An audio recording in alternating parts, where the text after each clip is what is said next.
Good morning everyone. Welcome back to GK today. I hope आप सब बिल्कुल ठीक होंगे और आज हम डिस्कस करेंगे 9th ऑफ अगस्त के सबसे मोस्ट इम्पॉर्टेंट करंट अफेयर्स। चलिए अपना सेशन हम स्टार्ट करते हैं। National moth week is observed in which particular month? राष्ट्रीय कीट सप्ताह किस महीने में मनाया जाता है? तो नेशनल मॉथ वीक को हमने ऑब्जर्व किया from 22 to 28 of July. Basically इसमें साइंटिस्ट और नॉन साइंटिस्ट को इनकरेज किया जाता है कि वो मॉथ्स के सर्वेज में पार्टिसिपेट करें। ठीक है, तो टोटल 26 स्पेशीज़ हमें मॉथ्स की मिली हैं फ्रॉम नीलगिरीज इस पर्टिकुलर नेशनल मॉथ वीक में, और टोटल 146 मॉथ्स अब तक रिकॉर्ड किए जा चुके हैं नीलगिरीज में पहले के कुछ सालों में। ठीक है, तो नेशनल मॉथ वीक हम ऑब्जर्व करते हैं हर साल जुलाई के मंथ में। As per the recent home ministry data, which state recorded the most number of missing girls between 2019 and 2021? हाल के गृह मंत्रालय के आंकड़ों के अनुसार 2019 और 2021 के बीच किस राज्य में लड़कियों के लापता होने की सबसे अधिक संख्या दर्ज की गई? तो लगभग 13.13 lakh girls and women missing हुई हैं कंट्री के अंदर बिटवीन 2019 एंड 2021, जिसमें से मध्य प्रदेश का डेटा हाईएस्ट रहा और मध्य प्रदेश को फॉलो किया सेकंड पोजीशन पे वेस्ट बंगाल ने। ठीक है, तो ये जो डेटा है ये प्रेजेंट करती है हमारी होम मिनिस्ट्री। इन्होंने रिवील किया कि 10,61,648 वुमेन ऐसी थी जो 18 प्लस थी और 2,51,430 गर्ल्स थी, मतलब माइनर एज की 18 ईयर से कम। ओके, तो इतने लोग मिसिंग थे 2019 से 2021 में, और इस डेटा को कंपाइल किया है नेशनल क्राइम रिकॉर्ड्स ब्यूरो ने। ठीक है, तो अब इस क्वेश्चन से ज़रूरी नहीं है कि यही पूछा जाए आपसे, हो सकता है आपसे ये पूछ लें कि इस डेटा को कंपाइल कौन करता है या फिर कौन सी मिनिस्ट्री है जो ये डेटा रिलीज़ करती है। तो ये सारी चीज़ें आपको ध्यान में रखनी पड़ेंगी। तो सबसे ज़्यादा लड़कियों के लापता होने की शिकायत दर्ज करी गई मध्य प्रदेश में, और सेकेंड पोजिशन पे था इसमें वेस्ट बंगाल। नेक्स्ट क्वेश्चन है, What number of income tax returns were filed for AY 2023-24 in India? Bharat में निर्धारण वर्ष 2023 से 24 के लिए कितनी संख्या में आयकर रिटर्न दाखिल किए गए? तो इनकम टैक्स रिटर्न ने अनाउंस किया है कि इनकम टैक्स रिटर्न्स की जो फाइलिंग है उसमें एक इंक्रीमेंट हमें देखने को मिला, जिसके बाद एक नया रिकॉर्ड सेट किया है ITR फाइल को लेके, और टोटल नंबर ऑफ ITRs जो AY 23-24 में फाइल किए गए टिल 31 ऑफ जुलाई 2023, ये वैल्यू 6.77 करोड़ से भी ज़्यादा रही। ठीक है, तो ये 16.1% का हमने इंक्रीमेंट देखा। अगर हम इसको AY 2022 से 23 को अगर कंपेयर करें, जिसमें ये वैल्यू थी 5.83 करोड़ ITRs फाइल किए गए थे इस साल टिल 31 ऑफ जुलाई 2022। और साथ ही याद रखना है आपको कि लास्ट डे मतलब 31 ऑफ जुलाई 2023 के दिन सिर्फ एक दिन में 64.33 लाख ITRs को फाइल किया गया था। ठीक है, तो कितने इनकम टैक्स रिटर्न्स फाइल हुए हैं एनुअल ईयर 2023 से 24 में इंडिया के अंदर? आंसर है 6.77 करोड़। ओके, अच्छा, इसके अलावा हाल ही में स्टैंस की एक रिसर्च रिपोर्ट आई है। इसके मुताबिक इंडिया का जो पर कैपिटा इनकम है ये कितने अमाउंट से ग्रो होगा बाय फिस्कल 2030? तो कंट्री का पर कैपिटा इनकम ग्रो हो जाएगा 70% से, और ये वैल्यू पहुंच जाएगी $4,000 तक बाय 2030। और इसको अगर हम कंपेयर करें 2023 के डेटा से, तो इसमें ये वैल्यू कितनी है? $2,450। तो इसी के साथ कंट्री को एक पुश मिलेगा कि वो मिडिल इनकम कंट्री बन सकती है, जिसकी GDP रहेगी लगभग $6 ट्रिलियन। ओके, और जो पर कैपिटा इनकम पर GDP है वो भी राइज हुआ है from $460 in fiscal year 2001 to $1,413 in fiscal 2011 and $2,150 in fiscal 2021। ठीक है, तो जो बिगेस्ट ग्रोथ ड्राइवर हमें देखने को मिला इसमें वो ऑब्वियसली क्या था? External trade.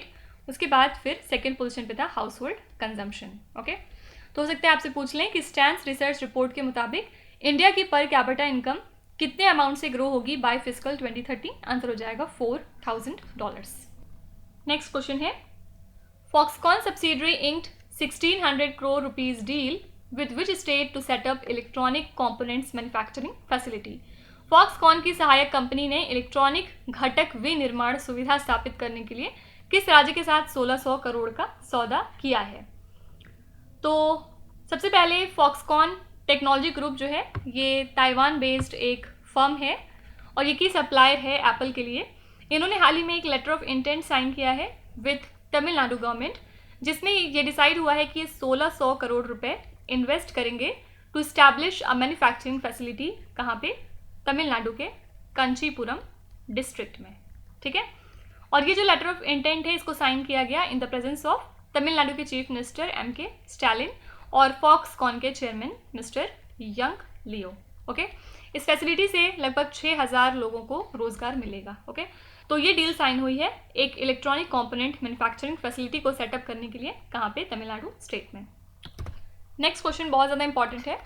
Which F1 racing driver has secured 8th consecutive win after clinching the Belgium grand prix? किस F1 रेसिंग ड्राइवर ने बेल्जियम ग्रैंड प्रिक्स जीतने के बाद लगातार 8वीं जीत हासिल कर ली है? तो ये है मैक्स वर्स्टैपेन और ये इनकी 8वीं जीत थी लगातार।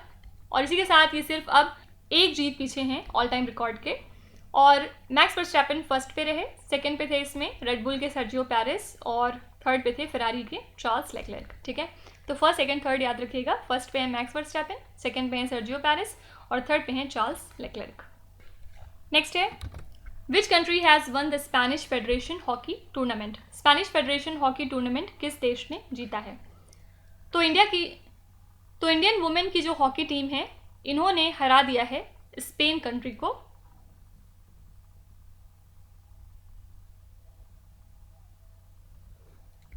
और इसी के साथ हमने जीत लिया है 100th anniversary Spanish hockey federation international tournament.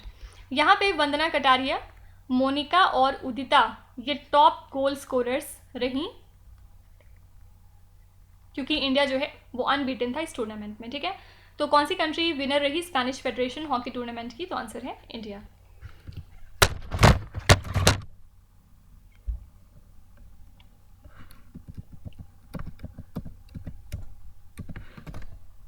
Next है who is the chairperson of the commission for other backward classes?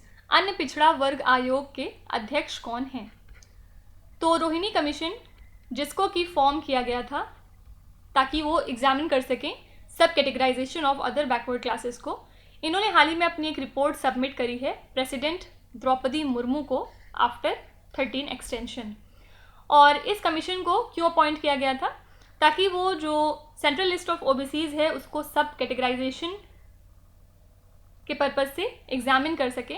और जस्टिस जी रोहिणी जो कि एक रिटायर्ड चीफ जस्टिस हैं दिल्ली हाई कोर्ट से, ये इसकी चेयरपर्सन है। ठीक है, तो who is the chairperson of commission for other backward classes? Answer हो जाएगा जस्टिस रोहिणी।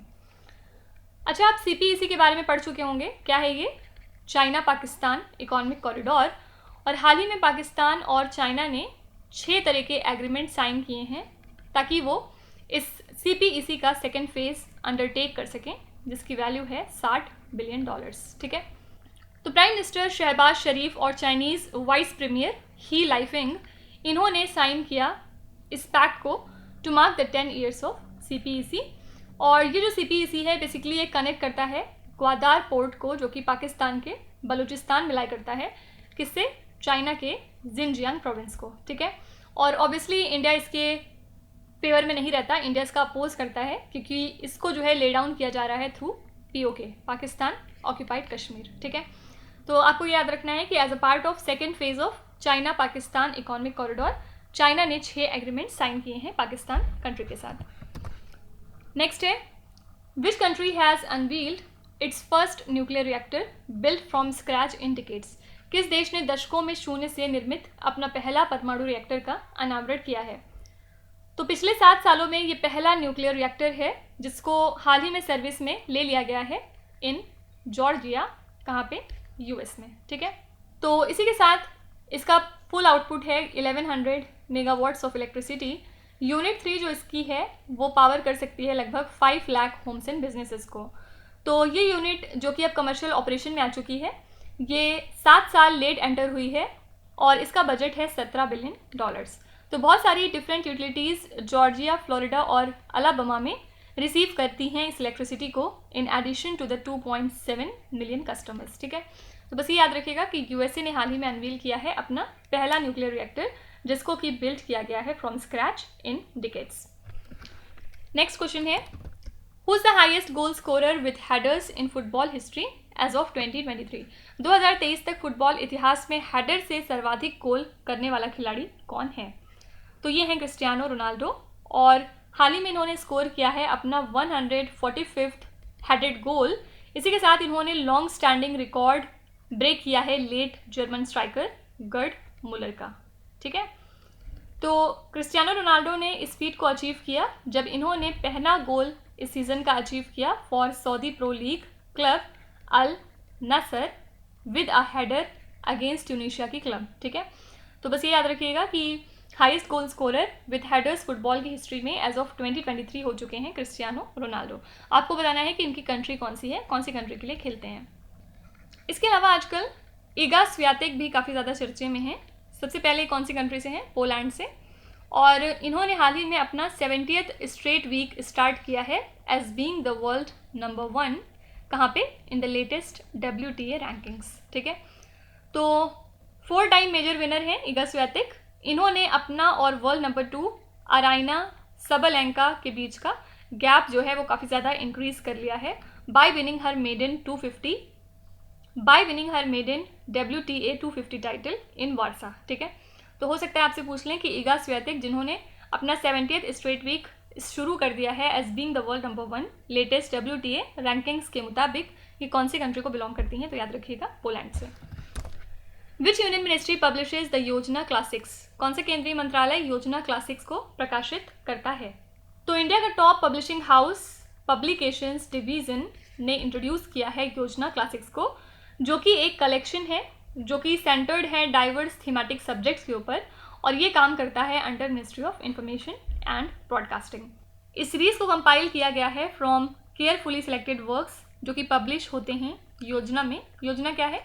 ये एक रिनाउंड मंथली पब्लिकेशन है बाय पब्लिकेशंस डिवीजन सिंस 1957। ठीक है, तो कौन सी मिनिस्ट्री पब्लिश करती है योजना क्लासिक्स को? आंसर है ministry of information and broadcasting. अच्छा, आजकल रॉकेट फोर्स भी न्यूज़ में है, आपने सुना होगा रॉकेट फोर्स। अगर आपसे पूछा जाए कि रॉकेट फोर्स कौन सी कंट्री की स्ट्रैटेजिक और टैक्टिकल मिसाइल फोर्स है, तो रॉकेट फोर्स जो है ये strategic and tactical missile force है चाइना कंट्री की, और ये रिस्पॉन्सिबल होती है strategic and tactical missile operations के लिए। इनको डिफरेंट तरह के टास्क दिए जाते हैं like managing the Nations nuclear Arsenal. ठीक है, तो हाल ही में चाइना ने इंट्रोड्यूस किया है फ्रेश लीडरशिप इस रॉकेट फोर्स के लिए, और इसमें इन्होंने कुछ नए ऑफिशियल्स को अपॉइंट किया है जो कि पुराने 2 जनरल्स को रिप्लेस करेंगे जो कि अब तक इंचार्ज थे कंट्री के मिसाइल फोर्सेस की। ठीक है, तो बस इसी वजह से ये चर्चे में था, याद रखिएगा रॉकेट फोर्स एक स्ट्रैटेजिक और टैक्टिकल मिसाइल फोर्स है चाइना कंट्री के लिए। नेक्स्ट क्वेश्चन है, Jim Skea has been elected as the chair of which institution? Jim Skea को किस संस्था का अध्यक्ष चुना गया है? तो जिम स्किया यूनाइटेड किंगडम से हैं फर्स्ट ऑफ ऑल, और इनको इलेक्ट किया गया है as a new chair of IPCC। Full form क्या होता है? Intergovernmental Panel on Climate change.